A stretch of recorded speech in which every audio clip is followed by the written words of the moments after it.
की स्वामींची भूमिका जी करतोय मी आता, माझी पेशन्स लेवल खूप वाढली आणि गोष्टींकडे बघण्याचा अप्रोच खूप बदलला आहे. हा खूप पॉझिटिव्ह झाला आहे. आणि मी हे नेहमीच म्हणतो की म्हणजे स्वामींनी इतकं दिलंय ना, म्हणजे मी कधी विचार पण नव्हता केला की हे माझ्या वाट्याला एवढं येईल. म्हणजे नाव असेल, प्रसिद्धी असेल किंवा एक रिस्पेक्ट असेल किंवा एक स्वतःला एक करिअरमध्ये स्टँड करणं असेल, सगळ्या सगळ्या गोष्टी दिल्या स्वामींनी. कारण एकतर होतं बऱ्याचदा लोकांना असं वाटतं की अरे हिंदी करून आले म्हणजे हिचे तर कॉन्टॅक्ट्स असतीलच, किंवा तुम्ही तर बाबा काय हिंदी करून आलात, खूप पैसे छापले असतील. फ्रेम लोकांना आता बघायची सवय त्यांची मोडली आहे. त्यामुळे तुम्ही चांगलं काम केलंच पाहिजे. कितीतरी काळ माझ्या डोक्यात हे होतं की मी कॉलेज संपवणार, मी कंप्लीट करणार एज्युकेशन माझं, मग मी बारीक होणार, मग मी ऑडिशन्स देणार, मग मला काम मिळणार आहे. आणि एक मुलगा आहे, अप्रतिम ॲक्टर आहे तो. मी त्यांना त्याची प्रोफाईल पाठवली. त्यांनी डायरेक्ट नाही म्हणाले. म्हटलं सर प्लीज मी सांगते तुम्हाला, एकदा ऑडिशन करून बघा त्या मुलाला. नाही फिट ही नाही, हमको गोरा लडका चाहिए, ते म्हणाले मला की त्यांना गोरा मुलगा हवाय. आणि कसं आहे की आताचा प्रेक्षक सुद्धा तितका हुशार झालाय, त्यांना पण ते गुड बॅडचं डिफरन्सिएशन कळतं. आणि आता आधीसारखं राहिलेलं नाही आहे की एकाच काय म्हणतो बॉक्समध्ये बसणारेच ॲक्टर्स किंवा ॲक्ट्रेसेस हवेत. आणि म्हणजे हा माझ्याकडे नशिबाचा भाग होता की ती भूमिका माझ्या वाट्याला आली. म्हणजे आज आजोबा नव्हते माझे नेमके. मला बराचदा ह्या गोष्टीचं जरा एक थोडंसं वाईट वाटतं की आजोबा जर का असते, कारण ते खूप मोठे स्वामी भक्त होते. आजोबा असं ते आज प्रचंड खुश झाले असते.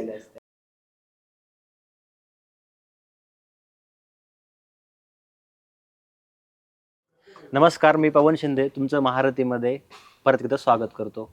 आज आपण अक्षय मुदवाडकर आणि अक्षय नाईक ह्या दोघांसोबत पॉडकास्ट केलेला आहे. त्यांचं चूक भूल द्यावी घ्यावी या नाटकाच्या आपण सेटवर आलो होतो आणि सेटवरच आपण त्यांच्यासोबत पॉडकास्ट केलेला आहे. टाईम कमी असल्यामुळे थोडा टाईम पॉडकास्टचा वेळ कमी असेल, पण या पॉडकास्टमध्ये आपण त्यांच्या पर्सनल आयुष्याबद्दल, त्यांच्या ॲक्टिंग करिअरबद्दल आणि त्यांच्या चूक भूल द्यावी घ्यावी या नाटकाबद्दल विस्तृत चर्चा केलेली आहे. त्यामध्ये अक्षय सरांचा स्वामी समर्थाचा रोल असेल किंवा अक्षय मॅमचा सुंदरामधला जो सिरियल आहे त्यामधला रोल असेल, याच्या सर्व गोष्टीबद्दल आपण या व्हिडिओमध्ये चर्चा केलेली आहे. तर व्हिडिओमध्ये आपण विविध जे सोशल इश्यूज आहेत किंवा ॲक्टिंग, नाटक ह्याच्याबद्दल काय आहे किंवा बॅकस्टेज कसं वर्क होतं, ह्या सर्व गोष्टीबद्दल आपण चर्चा केलेली आहे. तुम्ही हा पॉडकास्ट पूर्ण पहा. आणि तुम्हाला इथे दिसेल मागे हे सेट लावणं चालू आहे.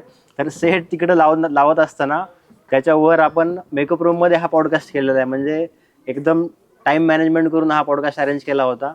आणि तुम्ही पूर्ण पहा आणि आम्हाला कमेंटमध्ये कळू द्या तुम्हाला पॉडकास्ट कसा वाटला. आणि चूक भूल द्यावी घ्यावी हे नाटक पाहायला सुद्धा तुम्ही विसरू नका.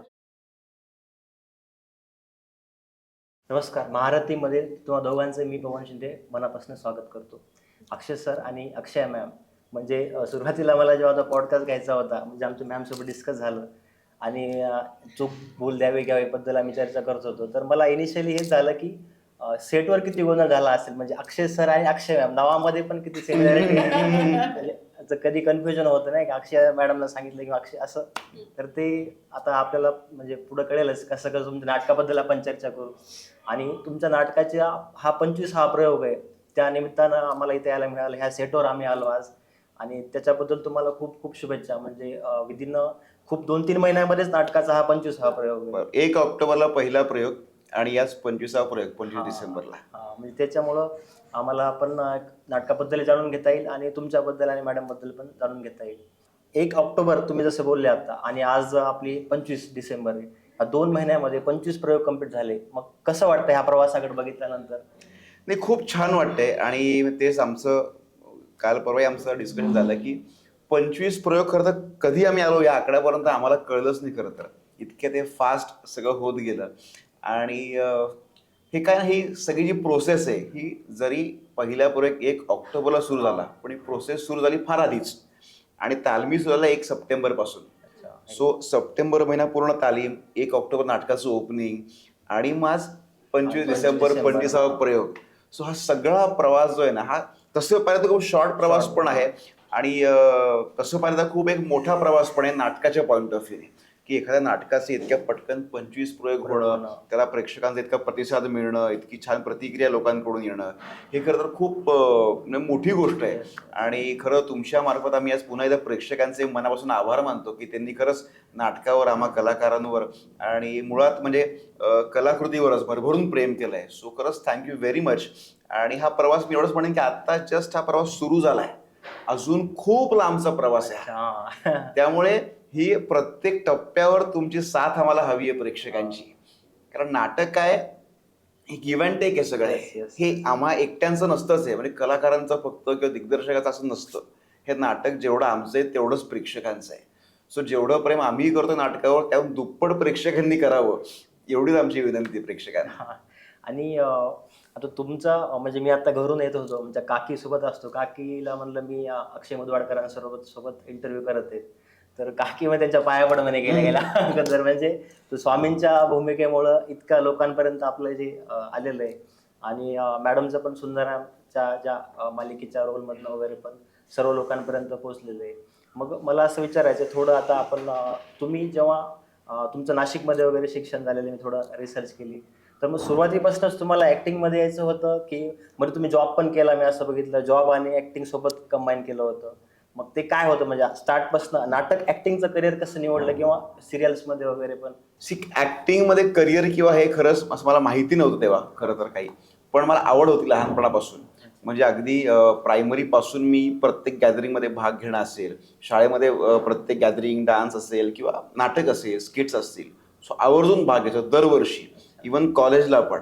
पण तेव्हा ही कल्पना खरंच नव्हती की ह्या क्षेत्रामध्ये पूर्णपणे कसं जायचं किंवा काय प्रोसेस आहे किंवा ह्याकरता काय शिक्षण घ्यावं लागतं. सो ही खरंच कल्पना नव्हती कधी. आणि नाशिकमध्येच म्हणजे माझं शाळा नाशिकमध्ये झाली, माझं ग्रॅज्युएशन नाशिकमध्ये झालं, मास्टर्स पण नाशिकमध्येच झालं. मी जवळपास 10 वर्ष जॉब केला नाशिकमध्ये. आणि मग जॉब करता करता मग नाटकातून कामं सुरू होती. जशी राज्यनाट्य असेल, कामगार कल्याण स्पर्धा असतील. आणि मग यातून काम करत करत स्टेप बाय स्टेप मग एका पॉईंटला शेवटी हा निर्णय घेतला की आता पूर्णपणे आपल्या या क्षेत्रामध्ये जायचं. कारण ते काय ते तुम्हाला स्वस्थ बसू देत नाही ती गोष्ट. मग ते निम्म लक्ष जॉबमध्ये, निम्म लक्ष इकडे, सोडलं असं होता कामा नये. पण तो निर्णय ऑफकोर्स माझ्या एकट्याचा नव्हता, पूर्ण फॅमिली मागे उभी होती किंवा माझी बायको खूप ठामपणे माझ्या मागे उभी होती. आणि मग हा निर्णय घेतला आणि मग या क्षेत्रात आलो, प्रयत्न सुरू केले आणि या स्टेप बाय स्टेप आज या इथपर्यंत पोहोचलोय. पण ते तुम्ही बोललो बरोबर आहे, एक होत नाही, पण ते कम्फर्ट झोन जो आपला झालेला असतो, तुम्ही जे म्हणता मी जॉब पण होता, ते सोडून एकदम सगळं सोडून परत इकडे यायचं आणि स्क्रॅच पासून चालू करायचं, हे पण एक कुठंतरी खूप मोठं असतं आपल्याला, मोह सुटत नाही आपल्याला. हे करेक्टच आहे. म्हणजे तुम्हाला जॉबला माहिती असतं की दर 1 तारखेला तुमच्या अकाउंटला पगार जमा होणार आहे. Yes yes yes. कारण तुम्ही काही केलं, तुम्ही पैशांचं सोंग आणू शकत नाही. तुमचे हप्ते त्याच तारखेला कट होतात. EMI ते काही थांबत नाही तुमच्याकरता की अरे तू वेगळं क्षेत्र निवडलंयस का, ठीक आहे मी थांबतो, असं नाही येते. आणि मुळात मला असं वाटतं की अभिनय क्षेत्र किंवा आपली जी काही इंडस्ट्री आहे या क्षेत्राचं असं आहे ना की तुम्हाला एखादं काम मिळेल, ते मिळेपर्यंतचा एक प्रवास असतो, पण ते टिकवणं हा एक वेगळा प्रवास आणि तो जास्ती मोठा स्ट्रगल असतो. कारण जेव्हा तुम्ही एखाद्या गोष्टीसाठी ॲस्पायर करताय किंवा त्याच्यासाठी जेव्हा तुम्ही मेहनत घेत असता, तेव्हा आपण एकदम काय म्हणतो 200% अलर्ट असतो की आपल्याला काम हवं आहे किंवा आपण त्या शोधात असतो. ते आपल्याला मिळालं की आपल्याला एका पॉईंटला असं होतं बरेचदा की ठीक आहे बाबा आता झालं आहे, अचीव केलं आहे, पण ते मेंटेन करून ठेवणं हे जास्ती कठीण असतं असं मला नेहमी वाटतं. कारण आपण एक जनरल काय म्हणतो, कारण ना काम एकदा सुरू झालं ना की लोक ओळखायला लागतात. मग एक कुठेतरी आपण कितीही अवॉइड केलं तरी एक आपल्याला वाटतं की अरे वा आपण केलंय अचीव, पण ते ती अचीवमेंट नसून तो एक वेगळा स्ट्रगल असतो जे मेंटेन करणं आणि सतत कामातून काम मिळत जाणं ही खूप मोठी गोष्ट आहे. आणि तो एक स्ट्रगल आहे जो बऱ्याचदा लोकांना वाटत नाही, पण तो आहे. आणि ते एकदम क्रिस्टल क्लिअर आहे, तुम्ही काम दाखवा आणि काम मिळवा. हो, म्हणजे तुमचं एक काम डगमगलं, नाही चांगलं, खराब झालं, तुम्हाला पुढची कामं आपोआप थांबतात. आणि कसं आहे की आताचा प्रेक्षक सुद्धा तितका हुशार झालाय, त्यांना पण ते गुड बॅडचं डिफरन्सिएशन कळतं. आणि आता आधीसारखं राहिलेलं नाही आहे की एकाच काय म्हणतो बॉक्समध्ये बसणारेच ॲक्टर्स किंवा ॲक्ट्रेसेस हवेत. वेगवेगळ्या प्रकारचे कॅरेक्टर्स येऊ लागले आहेत आता. आणि प्रत्येकजण आता त्यांना चांगली गोष्ट बघायची. आता तो जमाना गेला जिकडे लोकांना एक सुंदर मुलगी आणि एक सुंदर 6 पॅक ॲब असलेला मुलगा किंवा एक फ्रेम लोकांना आता बघायची सवय त्यांची मोडली आहे. त्यामुळे तुम्ही चांगलं काम केलंच पाहिजे आणि तरच तुम्हाला पुढे तुम्ही जाऊ शकता. आणि मराठीमध्ये अजून पण ते खरंच आहे, अशी अक्षय म्हणाले की हे सगळं ना अजूनही कंटेंट बेस्ड आहेत. म्हणजे मराठीतला प्रेक्षक मी म्हणेन की इतकं खूप काय सांगेन मी तुम्हाला, खूप अभ्यास तुम्ही ना चांगली गोष्ट सांगा ते खरंच बघतात आणि चांगल्या कलाकृतीवर ते मनापासून प्रेम करतात. तर चांगली कलाकृती करणं मग आता ही सगळ्यांची जबाबदारी आहे. मध्ये देवेंद्र फडणवीस सरांनी नाटकाच्या एक कार्यक्रमामध्ये म्हणले की बंगाल इंडस्ट्री आणि मराठी इंडस्ट्री या 2 इंडस्ट्रीज नाटक जिवंत ठेवलंय. म्हणजे अदर इंडियामध्ये जर बघितलं आपण तर इतका नाटकाचा प्रभाव नाहीये किंवा इतकी आपल्याकडं जेवढी हरहुन्नरी व्यक्तिमत्व आहेत नाटकामध्ये तेवढे बाहेर नाही मिळत, म्हणजे बंगाल आणि इंडियाच्या. मला जेन्युइनली असं वाटतं की जो रिजनल थिएटर आहे किंवा कुठेही तुम्ही जा, फक्त थिएटरच नाही, रिजनल कंटेंट जो आहे ना तो ॲक्च्युली खूप जास्ती चांगला आहे अजूनही बरेच. आणि मराठी कंटेंट तर मला असं जेन्युइनली वाटतं की मग तो सिनेमा असो, नाटक असो, थिएटर असो, एक वेगळा दर्जा मराठी इंडस्ट्रीने तो दिलेला आहे आणि तो मेंटेन केला आहे. फक्त बऱ्याच इतर टेक्निकल गोष्टी असतात कमर्शियल लेवलवरती, म्हणजे जे हिंदी इंडस्ट्री जी आहे ती या गोष्टींमुळे मोठी आहे कारण त्यांच्याकडे तेवढं कमर्शियल त्यांच्याकडे फॅसिलिटीज जास्ती असल्यामुळे. नाहीतर कंटेंटच्या बाबतीत म्हणाल तर आय थिंक हां रिजनल किंवा आपण एक काय म्हणतो एक उजवी बाजू मांडून ठेवली आहे आणि ती आपण टिकवून ठेवली असं म्हणायला काही हरकत नाही. तुम्ही दोघांनी पण सिरियलमध्ये काम केलेले अगोदर किंवा कॅमेरासमोर वगैरे तुम्ही काम केलेले आणि आता तुम्ही प्लेज करताय, नाटकामध्ये काम करताय. मग आता तो सौरभ शुक्ला आपले ऍक्टर आहेत, त्यांचं कालच लोकसत्ताने घेतलं. त्यांच्यामध्ये ते असं म्हणतात की नाटकामध्ये जे असतो आपल्याला आवाज आणि डायलॉग्स वाढवायचे असतात आणि कॅमेऱ्यामध्ये आवाज कमी आणि एक्सप्रेशन जास्त असतात. म्हणजे हे दोन्ही फरक हे आम्हाला दिसतो ॲज अ तुम्ही ऍक्टर आहेत किंवा प्रोडक्शनमध्ये वगैरे, त्याच्यामध्ये काय वेगळं असतं म्हणजे तुम्ही दोघांना? आवाजपेक्षा ते ऑफकोर्स ते करेक्टच म्हणाले. ते एक सोपं म्हणजे असं सांगतोय कसं असतं ना, सिनेमा किंवा कॅमेरामध्ये तुम्ही म्हणतात की तो बघ चंद्र, सो त्या चंद्र दाखवतात तुम्ही ना तिकडे, सो दिसतो कॅमेराला. पण जेव्हा तुम्हाला स्टेजवर चंद्र दाखवायचा असतो तो दिसत नसतो, सो तो कसा दाखवणार, ही खरी कसर आहे. आणि इकडे तुम्ही वाईड याच्यावरती काम करतात बेसिकली आणि कॅमेरा तुम्ही कॉम्पॅक्ट मध्ये काम करत असतात. सो तुमचे हात वर आहे, तुमचे एक्सप्रेशन्स किंवा अगदी तुमचा आवाज पण शेवटच्या माणसापर्यंत ऐकू जाणं, त्याचा आवाज चढ उतार असतील, परत तुम्हाला 2 तास त्या लोकांना खेळवून ठेवणं, या बऱ्याच गोष्टी आहेत सगळ्याच डाऊन्स सांभाळणं. आणि जसा एक डिफरन्स टेलिव्हिजन आणि नाटकामध्ये तसाच एक डिफरन्स तुम्हाला टेलिव्हिजन आणि सिनेमामध्ये पण मिळणार बघायला. कारण आपला कालच मुद्दा झाला किंवा ह्याच्या आधी पण माझं एकाशी बोलणं झालं तेव्हा हेच आहे की लोक पैसे देऊन पिक्चर बघायला जातात त्यामुळे ते ऑलरेडी एंगेज्ड असतात. टेलिव्हिजनवर तसं नसतं किंवा लोक त्या एक टी व्ही चालू असतो मागे आणि बरीच जण येता जाता बघतात. फिल्म बघायला जेव्हा लोक जातात तेव्हा ते ऑलरेडी त्या माइंडसेटने गेले असतात की मी ह्याच्यात एंगेज्ड असणार आहे, त्यामुळे त्यांनी छोट्या छोट्या गोष्टी केल्या तरी त्या लोकांपर्यंत पोहोचलेल्या असतात. पण टेलिव्हिजनमध्ये जी लोक बरेचदा म्हणतात की अरे काय थोडं लाऊड केलं आहे किंवा दॅट इज बिकॉज त्या लोकांचं ते अटेन्शन पण त्यांना हवं असतं तर तुम्ही एंगेज होणार. सो प्रत्येक मीडियमचं तुम्ही आता ॲड्समध्ये बघाल तर एक खूप गोड इंटरव्ह्यू मी गिरिजा ओकचा पाहिला होता. त्या तुम्ही बघितलं असेल की त्या प्रचंड ॲड्समध्ये असतात आणि त्या खूप कमाल, म्हणजे one of my favourite actresses आहेत. आणि ती इतकं छान म्हणाली ना, ती म्हणाली की का असं, म्हणजे प्रत्येक ॲडमधली आई सगळ्या गोष्टी हसत खेळतच करते. सो तो एक वेगळाच मीडियम पडतो. सो प्रत्येक मीडियम शब्दावर सांगितलं आठवते किटाणू किंवा हे शब्द आपण नॉर्मली कुठे यूज करतो पण आपण ऍडमध्ये आपण वापरतो. सो ते प्रत्येक मीडियमची ती एक खासियत आहे.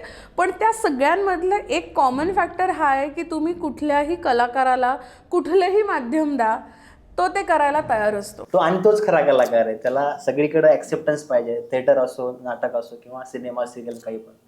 आणि मध्ये तुमचा मी एक इंटरव्ह्यू पाहिला होता, त्यामध्ये तुम्ही असं बोललात की खरा स्ट्रगल माझा हिंदी सिरियलच्या नंतर सुरू झाला. म्हणजे हे कशामुळे, म्हणजे असं का वाटलं होतं, म्हणजे काय? सो मला लहानपणापासूनच अभिनय क्षेत्रात किंवा मला इतकंच माहिती होतं की मला स्टेजवर जायचं आहे.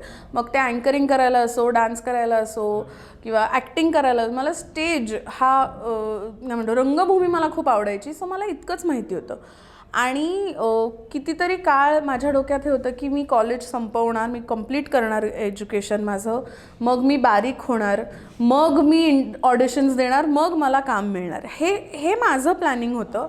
बट खूप सडनली आउट ऑफ नोवेअर मी सेकंड इयर BMMला असतानाच मला काम, म्हणजे एक छोटंसं कॅरेक्टर करत होते सेकंड इयरला असताना. थर्ड इयरला असताना मला एक खूप मोठी सिरियल मिळाली, ती ऑनगोईंग सिरियल होती. त्यात वर्षभर मी पॅरलल ट्रॅक केला, खूप गाजली, म्हणजे ते कॅरेक्टर खूप गाजलं. ती सिरियल अजूनही सुरू आहे, आता त्याला 13-14 वर्ष झाली. ती ये रिश्ता क्या कहलाता है म्हणून जी सिरियल होती. सो ते झालं, त्यामुळे लोकांना असं वाटलं की अरे हिंदीमध्ये काम केलं आहे, असं केलं आहे, तसं केलं. पण ते झाल्यानंतर काय, मी जे मगाशी म्हणाले की ते टिकवून ठेवणं जास्ती असतं. कारण एकतर होतं बऱ्याचदा लोकांना असं वाटतं की अरे हिंदी करून आले म्हणजे हिचे तर कॉन्टॅक्ट्स असतीलच, किंवा तुम्ही तर बाबा काय हिंदी करून आलात, खूप पैसे छापले असतील. मग एक कोलॅबरेशन हे जे हा जो टर्म आहे ना, तो प्रत्येकजण जेव्हा सुरुवात करतं तेव्हा ते कोलॅबरेट करतात आर्टवरती, की बाबा माझ्याकडे ॲक्टिंगचं स्किल आहे किंवा मी एखादी गोष्ट लिहिली आहे आणि मला ती शूट करून हवी आहे, तू पण नवीन आहेस, तूही सुरू करतोयस. सो मग एक बेसिक कोलॅबरेशन काय असेल की चल बाबा तू माझ्यासाठी शूट करून दे, तुझ्यासाठी शोरील बनते माझ्यासाठी. मी अशा लोकांना भेटले होते की जे माझे मित्र होते, माझ्या मैत्रिणी होते. त्यांचं असं असायचं की हां तू काय बाबा, तू तर पैसे छापते, तू तू आमच्याकडून फ्रीमध्ये काम करून घेणार. माझा पहिला TDS आला होता मला, जी मी पहिली सिरियल केली होती, म्हणजे किती 50,000 रुपये सेकंड इयरला असताना. खूप मोठी गोष्ट होती माझ्यासाठी. मी 50,000 रुपये एक सिरीज प्रोड्यूस करण्यात घालवले आणि केलं आहे कोणी, माझ्या ओळखीचेच होते, आणि त्याचा 0 पैसे मला आले आहेत. आणि एवढं करून त्यांनी मला ती पूर्ण एडिटही करून दिली नाही. सो तो स्ट्रगल एक वेगळाच होता की लोकांना असं वाटतं की तुमच्याकडे काम आहे, तुमचे खूप कॉन्टॅक्ट्स आहेत, तुमच्याकडे खूप पैसे आहेत, पण सब मोह माया आहे. आपण जसं मगाशी अक्षय म्हणाला की पैशाचं सोंग कोणीच आणू शकत नाही. आणि त्यामुळे बऱ्याचदा तेच व्हायचं की लोकांना वाटायचं की काम आहे, त्यामुळे ऑडिशन्सना रोज फिरत राहावं लागायचं. मी रोज एक पॉईंट आला, मग मी 1 वर्षभर मी खूप वर्कशॉप्स केले. मी तेव्हा काहीच काम केलं नाही. मी फक्त वर्षभरात 4 वर्कशॉप्स केले, असिस्ट करायला लागले मी माझ्याच सरांना वर्कशॉप्समध्ये. मग ऑडिशन्स, मग लिटरली मी एका वर्षी तर 3 प्रायोगिक नाटकं, एक तर आम्हीच बसवलेलं होतं. इथून जा तिथून, मी फक्त रिहर्सल करायची. आणि आई अशी असायची की अगं तू एवढे वर्कशॉप्स करते, पण कामाचं काय? पण तो रोजचा it's a part of the process. आणि ते ऑडिशन्सला मी रोज 2 ते 3 तास पूर्ण आरामनगर आणि पूर्ण 4 बंगला मी पालथं घालायचे रोज. अवघड येतं वाटते, म्हणजे पेशन्स इतके हाय लागतात त्या ठिकाणी. मी तुला आरामनगर म्हणालीस म्हणून मी सांगतो, तुम्हाला कधी कल्पना आहे की मला येत नाही. एक ठिकाण आहे, त्याचं नाव माहिती आहे सगळ्यांना, एक ठिकाण आहे तिकडे ते स्टुडिओ लाईनशीर असतात तिकडे असे. सो तुम्ही काय करायचं, त्या स्टुडिओच्या आतमध्ये जायचं, तुम्ही आत एंटर केलं, बाहेर ना एक छोटा कागदावर एक प्रिंटआउट लावले असते की ऑडिशन्स ऑन म्हणून. तुम्ही आत गेला, समोर टेबलच्या त्या साईडला एक माणूस बसला असतो, तसं काहीतरी करतोय. आणि म्हणजे मला तरी वाटत नाही की त्या माणसाचा अभिनयाशी काही संबंध असावा. तो माणूस तुमच्याकडे बघतो आणि तो फक्त एवढंच म्हणणार, फिट का अनफिट. मुलींना तरी बरं माहिती आहे का? नाही, आता मी माझ्या समोरही घडलंय. मी एकदा एका ऑडिशन रूममधून मी बाहेर आले आणि मुलांची ना गर्दी होती. तिथे 2 रूम्स होते. एका ठिकाणी एक वेगळ्या ॲडचं चालू होतं जिथे मुलींचं होतं आणि बाजूला मुलांचे ऑडिशन्स. आणि त्यांची जी एंट्री होती ना, एक साधारण 30 ते 40 मुलं अशी गोळका करून होती. एक मुलगा आला, 1 2 3 4 5 तुम लोग अंदर आओ, बाकी सब नॉट फिट. मी बघतच बसले आणि ती सगळी मुलं एवढी चिडली ना की अरे देखो तो, अरे हम लोग सुबह से रुके, पहले बोलने का. नाही अभी नाही, जा. तो अनफिट म्हटले की तुम्ही विचारायचं नाही का तुम्ही नॉट फिट आहात, विचारायचं नाही. सीन काय, त्यांना सांगितलेलं असतं की मागे एक लिस्ट असते की हे कॅरेक्टर्स यांचा एज ग्रुप ठरलेला आहे, यांचं कॉम्प्लेक्शन, कलर कॉम्प्लेक्शन काय हवं तुम्हाला ठरलेलं आहे. सो ते फक्त बघणार यात बसतोय का, नाही अनफिट. तुम्ही विचारायचंच नाही क्यू अनफिट किंवा तुम्हाला उत्तर देणारच नाही. खूप हार्श रिएलिटी. मी स्वतः एक जेव्हा लॉकडाऊन चालू होतं ना तेव्हा ते लॉकडाऊन सिरीज आले होते शूट फ्रॉम होमवालं. सो कोणीतरी मला मी एक काम केलं होतं तिथले जे EP होते कोणीतरी, त्यांनी माझा नंबर दिला. मला म्हणाले की एक सिरीज आहे शूट फ्रॉम होम आहे, मी तुझा नंबर दिला आहे त्यांना. म्हटलं ठीक आहे थँक्यू. मला फोन आला आणि मला बोलायला लागले मेरको ऐसाचे, आणि मला रिक्वायरमेंट. सर म्हटलं तुमचा काहीतरी गैरसमज होते, मी कास्टिंग डिरेक्टर नाही आहे, मी ॲक्टर आहे. तर मी त्याला फोन केला, म्हटलं ऐका ना तुम्ही त्यांना कास्टिंग डिरेक्टर हवं आहे. अगं तू इतक्या ॲक्टर्सना ओळखते, स्वतः पण ऑडिशन दे आणि तू काय. म्हटलं ते बोलले बघ कर, लॉकडाऊनमध्ये तसंही काय कुठे काय दुसरं काम नाही, तू कर. म्हटलं ठीक आहे.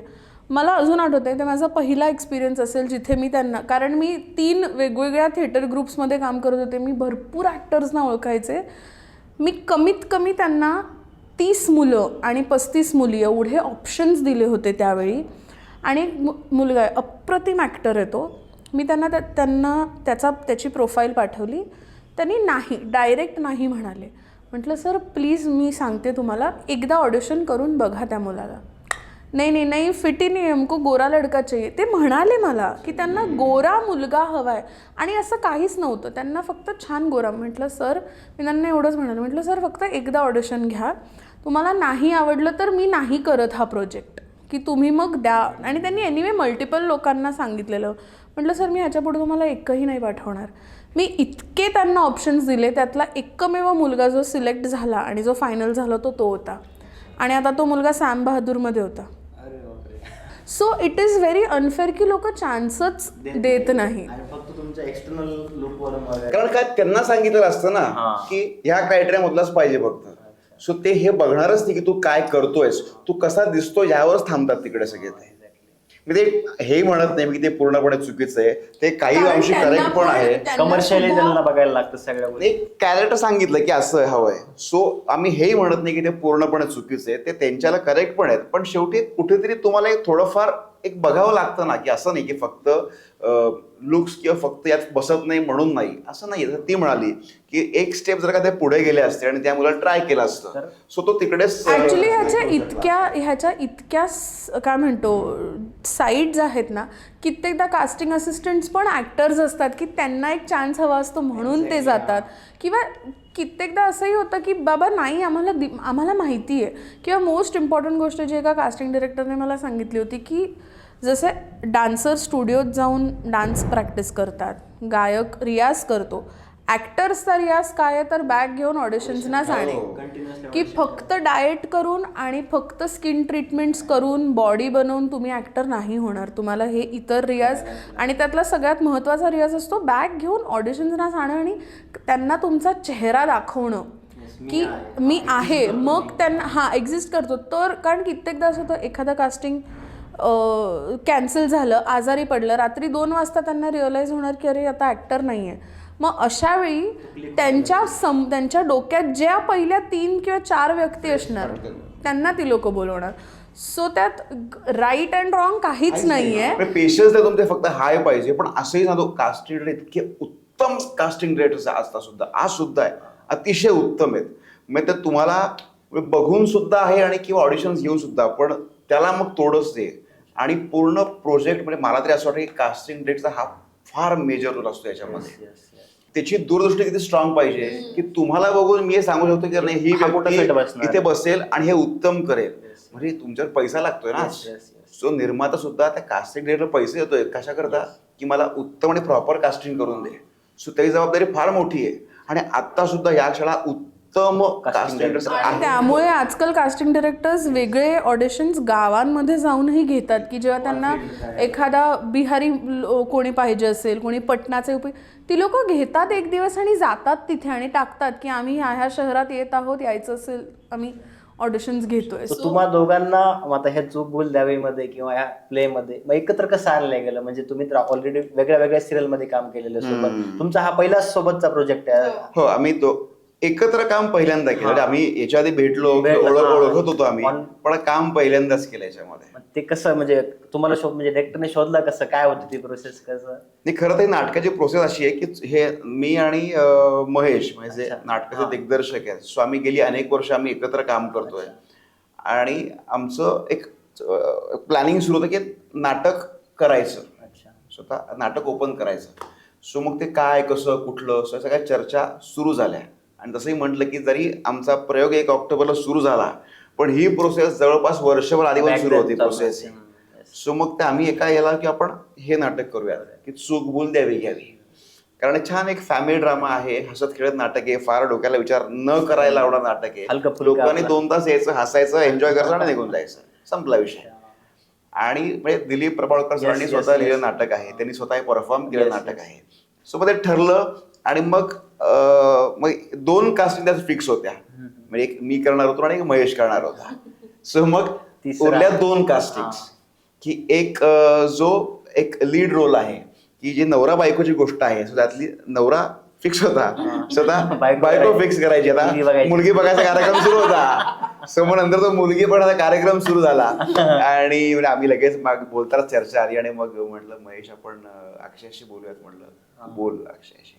मग महेश अक्षयशी बोलला आणि मग त्यांचं बोलणं झालं. मग इव्हन म्हणजे ती मला तिथे खूप आवडली ती गोष्ट. मग ती हे पण म्हणाली की ठीक आहे पण तुम्ही मला आवडेलच, पण आपण एकदा येऊयात, मी रिडिंग करते म्हणे एकदा स्क्रिप्ट रिडिंग. हा, आणि मग तुम्ही ठरवा की तुम्हाला वाटतंय का योग्य. सो ही मला फार आवडली ती गोष्ट तेव्हा सुद्धा की तिने स्वतःहून सांगितलं. नाहीतर तिला हा मी करते आणि मग आपण कंटिन्यू असंही म्हणू शकले असं, पण नाही मी निर्णय किंवा असं नाही. सो मी रेडिंग करते, तुम्ही बघा, जर तुम्हाला असं वाटलं की मी योग्य त्या कॅरेक्टरला जातीये तर मग आपण पुढे जाऊयात. सो मग ती रिडिंग झालं आणि ऑफकोर्स म्हणजे ती उत्तमच तिने केलं होतं आणि अजूनही ती उत्तमच काम करते, सो त्यात काहीच वाद नाहीये. आणि मग छान मग ती प्रोसेस संपली आणि बघता बघता 25 प्रयोग झाले. आणि तुमचं काय म्हणणं आहे म्हणजे ह्या मॅडम सरांसोबत काम करताना केमिस्ट्री कशी, म्हणजे कसं मजा येते, काय सेटवर वगैरे काय? ऑफकोर्स शिकायला खूप मिळालं. अक्षयकडून सुद्धा, आमचे जे डिरेक्टर आहेत महेश सर किंवा अमृता पण, आय थिंक एक टीमवर्क झालं. आणि मुळात सिरियल चालू होती जेव्हा नाटकासाठी आला आणि नाटक नेहमी करायची इच्छा होती, पण कसं काय काहीच एक वे आउट नव्हता. नेहमी असं होतं की आपल्याला करायची असते एक गोष्ट, पण तिथपर्यंत पोचायचा रस्ता आपल्याला माहीत नसतो. त्यामुळे स्वतःहून जेव्हा सरांचा फोन आला तेव्हा मी खूप खुश होते. आणि जसं अक्षय म्हणालं तसं मी आधी त्यांना म्हणाले, कारण मी याच्या आधी कॉमेडी नाटक कधीच केलं नव्हतं किंवा कॉमेडी हा जॉनर मी फारसा एक्सप्लोअर केला नव्हता.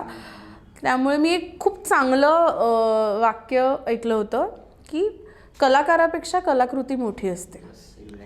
त्यामुळे आपल्याला कितीही आपली इच्छा असेल, आपल्यामुळे ती कलाकृती खाली नाही आली पाहिजे. त्यामुळे आणि मग ऑब्व्हियसली रीडिंग सुरू झालं. त्यातही सुरुवातीला खूप प्रॉब्लेम व्हायचा मला, कारण का 2-2.5 वर्ष एखादं कॅरेक्टर जे लतिकाचं मी करत होते, त्यामुळे बोलण्याचा लहेजा तो असायचा. कित्येकदा इथे तो लतिकाचं बोलणं इथे ऐकू यायचं. त्यात आम्ही 2 एज ग्रुप्स प्ले करतोय, त्यामुळे त्याच्यात थोडा गोंधळ होत होता. पण विथ टाईम, प्रॅक्टिस, ओरडा असं सगळं एकत्र मिक्स करून आय थिंक आम्ही चांगलं काहीतरी देतोय. आणि याच्याबद्दल मला विचारायचं, जसं आता मध्ये नटसम्राट मूवी आला होता नाना पाटेकर सरांचा, मग त्यांनी असं म्हणलं होतं की Natsamrat is equal to Shriram Lagoo, असं त्यावेळेला इक्वेशन बनलं होतं. मग जेव्हा मी हा रोल घेतला, माझ्यावर इतका बर्डन होतं, म्हणजे मला त्या लेवलला कमीत कमी जायचं होतं, किंवा लोक मला जज कुठल्यावर करणार, तर श्रीराम लागू सरांनी केलेलं आहे. तुमच्यावर कसं बर्डन होतं, म्हणजे दिलीप प्रभावळकर सरांनी केलेलं ना, तुम्ही आला त्याच्यामध्ये? नाही, बर्डन नाही म्हणणार मी, ते ग्रेटच आहेत, सर ग्रेटच आहेत आणि त्यांनी उत्तमच केलंय. आम्ही तेवढं उत्तम मला वाटत नाही की इथपर्यंत पोहोचू शकू आम्ही, पण एक जवळपास थोडंफार कुठेतरी एक काही अंक जाण्याचा प्रयत्न आमचा सुरू आहे. आणि खरं सांगू का, म्हणजे कंपॅरिझन किंवा आपल्या तिकडे जायचं आहे हा विचार मुळातच डोक्यात नाही, खरंच नाहीये. आमचं फक्त इतकंच आहे की जबाबदारी येते, ती जबाबदारी होती आमच्यावर की त्यांनी एका लेवलवर नेऊन ठेवले, ते खाली नाही आणायचंय आम्हाला. एवढंच एक प्रेशर होतं की ते खाली नाही आणायचं आम्हाला. ते काय म्हणतो, ते नीट पेलवून पुढे न्यायचं, ते सगळं मेंटेन राहिलं पाहिजे. आणि ही कलाकृती सादर करताना प्रेक्षकांनी याचा आनंद घेतला पाहिजे. सो याच्यामध्ये हा कुठेच विषय नाहीये की आपल्याला तिथे जायचं किंवा कम्पेअर, हा नाहीच आहे. ते ग्रेटच आहेत आणि आम्ही इथपर्यंत पोहोचू शकत नाही. पण थोडं ते असतं ना, जबाबदारीची जाणीव जबाबदारी ऑफकोर्स आहे, प्रेशर वाढ थोडं नाही पण मी तेच म्हणतो, दडपण नसावं, जबाबदारी असावी. येस. दडपण आलं की तुम्ही काय होतं, मग गोंधळतात. सो दडपण घेण्याची आवश्यकताच नाही. आणि आता आपण नाटकाबद्दल चर्चा करत होतो, मग आता असा कुठंतरी वेळ आलेला आहे की मराठी नाटकाला किंवा एक नाटक इंडस्ट्रीला सुवर्ण काळ येतोय. मध्ये असं झालं होतं की नाटक वगैरे इतकं असं लोक पाहायचे नाही किंवा कमी प्रमाणामध्ये किंवा विशिष्ट वर्ग होता नाटक पाहणारा. पण आता अलीकडच्या काळामध्ये असं दिसतं की नाटकाबद्दल पण लोकांची आत्मीयता तेवढी वाढत आहे आणि नाटकामध्ये पण प्रेक्षक वर्ग पण खूप वाढत आहे. तुमचा त्याच्याबद्दलचा अनुभव कसा आहे, किंवा आता एक वेगळा काळ चालू झाला असं तुम्हाला वाटतं का दोघांना पण? नक्कीच झालाय. म्हणजे नाटकाला सुदैवाने खूप चांगले दिवस आहेत आता, खूपच चांगले दिवस आहेत. म्हणजे आता या 2 महिन्यात इतकी नाटकं ओपन झाली आहेत आणि प्रत्येक नाटकाला चांगला रिस्पॉन्स मिळतो. Yes yes. बरं, प्रेक्षकांना ना, मी तेच तसं मगाशी अक्षय पण म्हणाले की प्रेक्षक आता खूप हुशार झाले. सो त्यांनाही माहिती आहे की काय आहे आणि काय पाहावं, काय नाही पाहावं, हे सगळं त्यांना माहिती आहे. सो तुम्ही आता कुठेही त्यांना चीट करू शकत नाही. तुम्ही काहीतरी चांगलं दिल्याशिवाय प्रेक्षक तुमच्याकडे येणार नाही. आणि अजून एक चांगली गोष्ट जी आम्ही अनुभवली की प्रेक्षक वर्ग जो आपल्या नाटकाला सुद्धा आहे, की अगदी आजी आजोबांपासून ते मिड एज्ड पण लोक आहेत आणि ती लोक त्यांच्या लहान मुलांना पण घेऊन येत आहेत. म्हणजे बरीचसे यंगस्टर्स सुद्धा होते, अगदी 20-21 वर्षांचे किंवा लहान लहान शाळेतले पण, एक 6वी-7वीतली पण मुलं मुली आले आणि त्यांचे आईबाबा असे होते की हे तिचं पहिलं नाटक आहे किंवा आज त्याचा वाढदिवस आहे, आम्ही त्याला नाटक बघायला घेऊन आलो आहे. सो हे कुठेतरी आम्ही लहानपणी असतानाच्या ज्या गोष्टी आहेत त्या आता परत कुठेतरी बघायला मिळत आहेत, त्यामुळे खूप छान वाटतंय. कॅरेक्टरबद्दल तुम्ही काय सांगणार? उषाक्का आणि राजाभाऊ हे दोघं, म्हणजे तेच म्हणेन की टॅगलाईन जी आहे बेसिकली आमची, की गोड नात्यांची मिश्किल गोष्ट, तर तेच आहे. खूप गोड नातं आहे दोघांचं, पण ते नातं मिश्किल पण आहे. सो ते कधी एकमेकाला चिडतात पण, रागावतात पण, रुसतात पण, पुन्हा ते रुसवा काढणं पण आहे. म्हणजे बेसिकली तुमच्या घरात हे जोडपं तुम्हाला दिसेल, इतकंच म्हणेन. सो तुमच्या घरात घडणाऱ्या गोष्टी आम्ही इथे तुमच्या समोर, तुमची गोष्ट म्हणजे मी गॅरंटी देते की नाटक बघताना तुम्ही सांगाल हे असणार आहे. त्यामुळे आम्हाला करताना खूप मजा येते. त्यामुळे असं आम्हाला वाटतं की जेव्हा तुम्ही बघायला याल तेव्हा तुम्हाला सुद्धा तेवढीच मजा येईल. आणि लोकांना समोर दिसताना जरी एक 4-5 जण दिसत असले तरी त्याच्या बॅक स्टेजला किती मोठी टीम आहे, खूप मोठी टीम आहे. मी ते सांगतो, काय दिसताना, म्हणजे नाटक असो, सिनेमा असो, मालिका असो, कुठलंही माध्यम तुम्ही घ्या, दिसताना आम्ही दिसतो पण मागे खूप मोठी टीम असते आणि त्या टीम शिवाय आम्ही दिसू शकत नाही तुम्हाला. म्हणजे आज जर का नाटकाचं म्हणाल, जर का सेट नाही लागला, मेकअप नाही झाला, म्युझिक नाही लागलं, लाईट्स नाही आले, तर काय नाटक सादर करणार आहे? आता गेली 10 मिनिटं आपण बसून इथे गप्पा मारतोय, पण तिकडे ऑलमोस्ट आमचा सेट रेडी झाला असेल, कॉस्ट्युम्स रेडी असतील. आता मला फक्त जाऊन रेडी होऊन समोर येणार आहोत आम्ही. त्यामुळे एक ते ऑफकोर्स टीम खूप मोठी आहे, खूप मोठी आहे आणि यांची मेहनत आमच्या डबल आहे ऍक्च्युली. बॅक डबल मेहनत आहे. म्हणजे हे सगळं आम्ही कसं येतो, परफॉर्म करतो, वाइंड अप करून घरी, हे तसं नाही ना. येऊन सगळी तयारी करणं, बरं नाटक सुरू असताना तो सेट बदलत राहणं, तुमच्या प्रत्येक सीन वाईज त्या गोष्टी बदलतात, ते बदलत राहणं, मध्ये कॉस्ट्युम्स तुमचे बदलतात.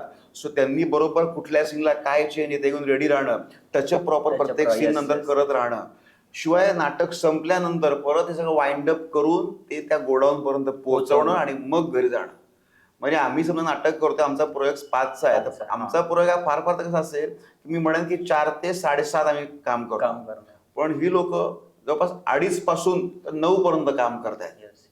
आणि ते काम खूप म्हणजे मेहनतीचं काम आहे खूप ते, आणि तेवढं जबाबदारीचं काम आहे ते. म्हणजे आम्ही परफॉर्म करतोय, पण जर का सेटिंग मध्ये त्यांनी मागे चुकीची वॉल लावली तर कसं होईल ते? आणि तुमच्या समोरून ते तुमच्या डोक्याला ते लोड पण नसतं ना की मागे काय, ते वेल इस्टॅब्लिश्ड. आम्हाला विचार करायची गरज पडत नाही. माहिती आहे की आम्ही चुकू एक वेळ, पण हे चुकणार नाही, हे बरोबर त्या ठिकाणी तीच गोष्ट ठेवणार, हे माहिती असतं.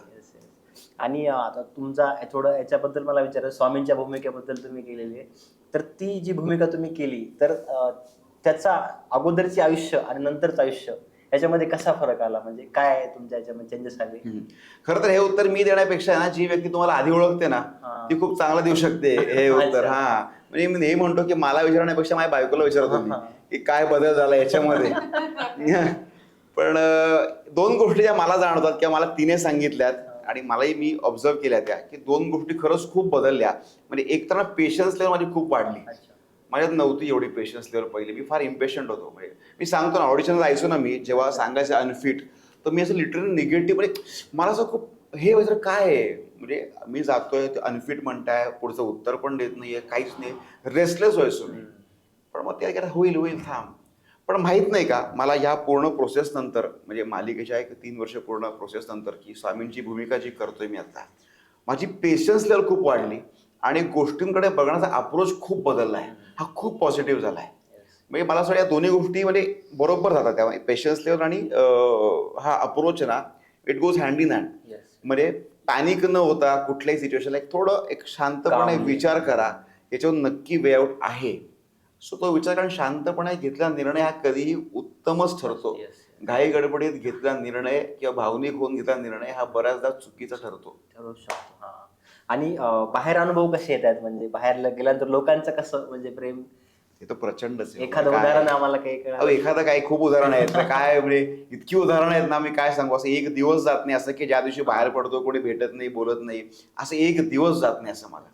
आणि म्हणजे अगदी एज ग्रुप म्हणाल तर 5 वर्षांच्या मुलापासून तर त्या 90 वर्षांच्या माणसांपर्यंत प्रत्येक जण येऊन तेवढ्याच प्रेमाने बोलतो. म्हणजे कामाबद्दल असेल, मालिकेबद्दल असेल किंवा ओव्हरऑल सगळ्या जर्नीबद्दल असेल, भरभरून बोलतात लोक ते. आणि मी हे नेहमीच म्हणतो की म्हणजे स्वामींनी इतकं दिलंय ना, म्हणजे मी कधी विचार पण नव्हता केला की हे माझ्या वाट्याला एवढं येईल. एकतर मुळात ही एवढी मोठी इंडस्ट्री सगळी, ह्याच्यामध्ये आपण कुठे येऊ, कुठे स्टँड होऊ, कुठे ओळख निर्माण होईल, एक पब्लिक फिगर म्हणण्याच्या मॅक्सिमम लोकांपर्यंत पोहोचू, हा विचार पण नव्हता माझ्या कधी मनात. म्हणजे ती विचार नव्हता म्हणण्यापेक्षा ते विचार केलाच जात नव्हता. खरे पोहोचू का आपण इथपर्यंत, एवढी लोक आहेत, आपण कसं काय जाणार. पण हे स्वामींनी इतकं दिलंय ना, म्हणजे प्रचंड दिलंय. मी खरंच सांगतो की म्हणजे खूप दिलंय. मला एक शब्दही नाही आता, म्हणजे मी काहीच मागू शकत त्यांच्याकडे आता. इतकं सगळं दिलंय त्यांनी. म्हणजे नाव असेल, प्रसिद्धी असेल, किंवा एक रिस्पेक्ट असेल, किंवा एक स्वतःला एक करिअरमध्ये स्टँड करणं असेल, सगळ्या गोष्टी दिल्या स्वामींनी. म्हणजे खूप दिले. तुम्ही अगोदरपासून स्वामींचं घरी वगैरे तुमच्या आजोबांपासून स्वामींचं घर, म्हणजे माझ्या जन्माच्या आधीपासून आमच्या घरात स्वामींचं आहे.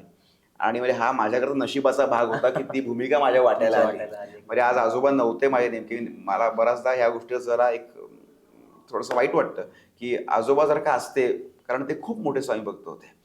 आजोबा असं ते आज प्रचंड खुश झाले असते. ऑफकोर्स आजी पण आज तेवढ्याच यांनी ती खुश असते आणि ती आवर्जून मालिका बघते. जेव्हा रिपीट टेलिकास्ट लागेल सगळं बघते ती. तिन्ही भाग बघते ती दिवसभरातले अजूनही.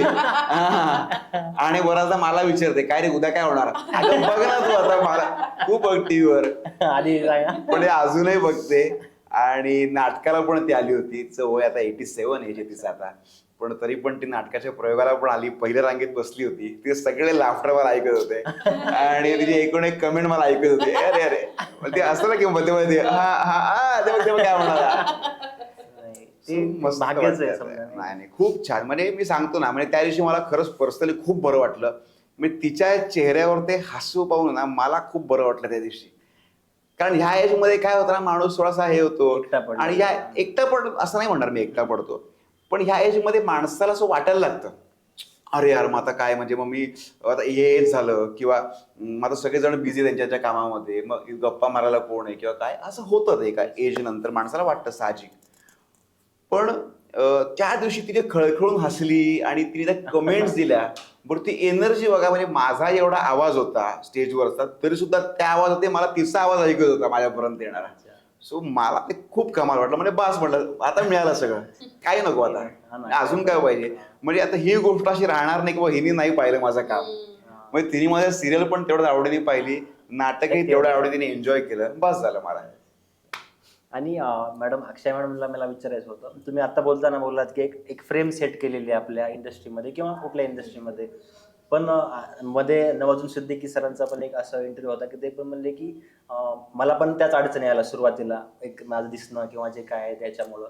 मग तुम्ही ती तोडली आहे, म्हणजे ती फ्रेम तुम्ही तोडून स्वतःला एक इस्टॅब्लिश ऍक्टर म्हणजे ऍक्ट्रेस झालात की लोकांना आता ते नाही देणं की ती फ्रेम नाही पाहिजे, लोकांना पाहिजे की ऍक्टिंग, अक्षय मॅडमची ऍक्टिंग कशी आहे ती.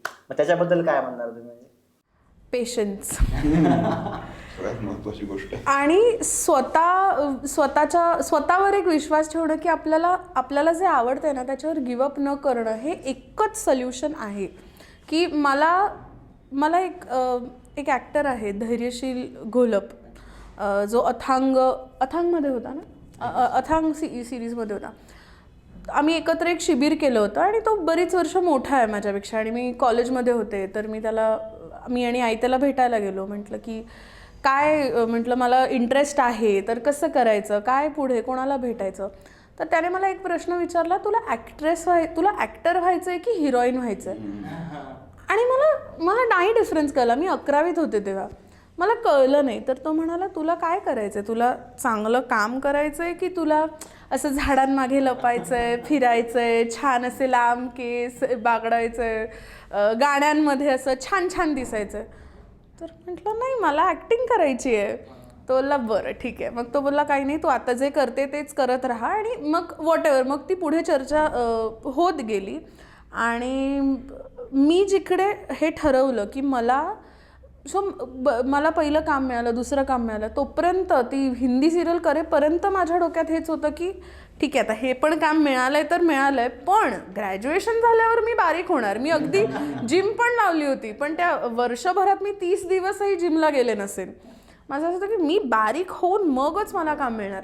पण मी खूप लकी ठरले ह्या बाबतीत की मला तिथे खूप चांगले को ॲक्टर्स मिळाले. आणि टचवूड मी जिथे पण काम केलं आहे मला आजपर्यंत चांगले को ॲक्टर्स खूप चांगले मिळाले, डिरेक्टर्स खूप चांगले. मग अगदी ती सिरियल असो, सुंदरा असो, आता हे नाटक करतो आहे आम्ही, तिकडे काही जे माझे को ॲक्टर्स होते आणि खूप काय म्हणतो सिनियर ॲक्टर्स होते तिकडे. क्षिती जोग होती, लता सबरवाल, मेधा जांबोटकर आणि माझ्या एजचे पण काही होते. त्यांनी मला असं सांगितलं की आम्ही जेव्हा ऑडिशनला जायचो तुझ्या एजचे असताना, तेव्हा आमच्यासारखे दिसणारे 10 लोक रांगेत असायचे. पण जेव्हा तू जातेस किंवा तुझ्यासाठी काही असेल तर तुझ्यासारखी तू एकटीच असशील. सो ह्याला एक ड्रॉबॅक कन्सिडर करण्यापेक्षा तुझी स्ट्रेंथ कन्सिडर कर आणि वर्क ऑन इट. आणि त्या एका वाक्याने, त्या एका दिवसाने ना माझा स्वतःकडे बघण्याचा अप्रोच बदलला.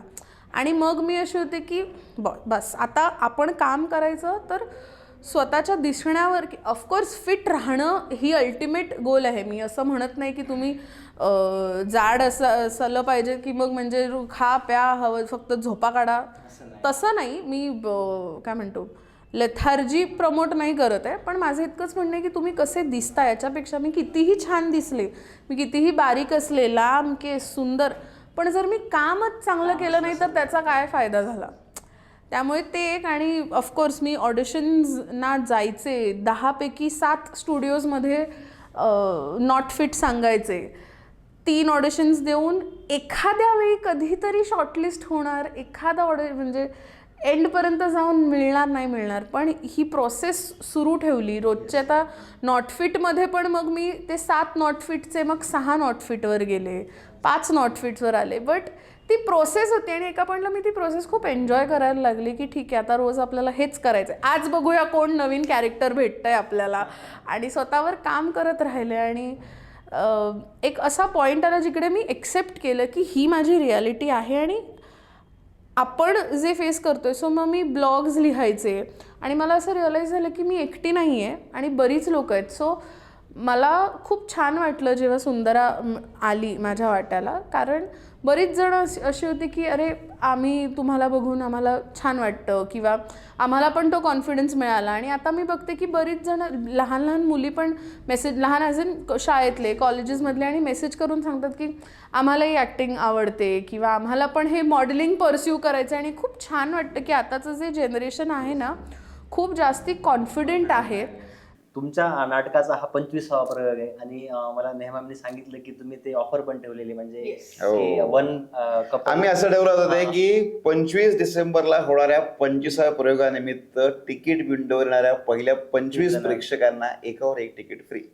नाही, खूप म्हणजे अप्रिशिएटिंग गोष्ट आहे नाही का याच्यामध्ये. आणि तुमचे नाटकाचं आणि याचं म्हणजे चूक बोल द्यावी घ्यावी, तुमचा कॅरेक्टर, तुमचा जर्नी सुद्धा आमच्याकडनं तुम्हाला खूप शुभेच्छा महाराष्ट्राकडनं. Thank you so much.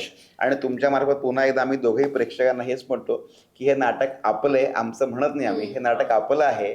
आणि ही अतिशय एक छान एक नवरा बायकोची एक हसत खेळत जाणारी गोष्ट आहे, गोड नात्यांची मिश्किल गोष्ट आहे. आज 25 प्रयोगापर्यंत आम्ही आलोय. इथून पुढच्या सगळ्या प्रवासाची जबाबदारी ही तुम्हा प्रेक्षकांवरती आहे. तेव्हा नक्की नाटकाला या, भरभरून प्रेम करा, हसा खेळा, मजा करा.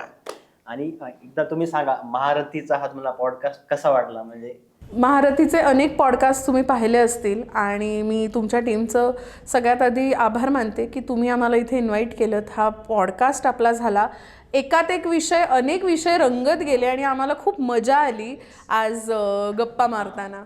आणि आम्हाला आणखीन तुमचं घ्यायचं आहे, पण आता वेळेचं आपल्याकडं हरकत नाही. आणि महारथीच्या पुढच्या संपूर्ण प्रवासाला आमच्या दोघांकडूनही चूक भूल द्यावी घ्यावीच्या संपूर्ण टीम कडूनही खूप खूप खूप शुभेच्छा. लाईक सबस्क्राईब करायला सांगा. Yes, लाईक नक्की करा, शेअर करा, सबस्क्राईब करा आणि बेल आयकन पण दाबा, सो दॅट महारथी जेव्हा त्यांचा पुढचा पॉडकास्ट घेऊन येतील तेव्हा तुमच्याकडे नोटिफिकेशन आलेलं असेल. Yes. थँक्यू.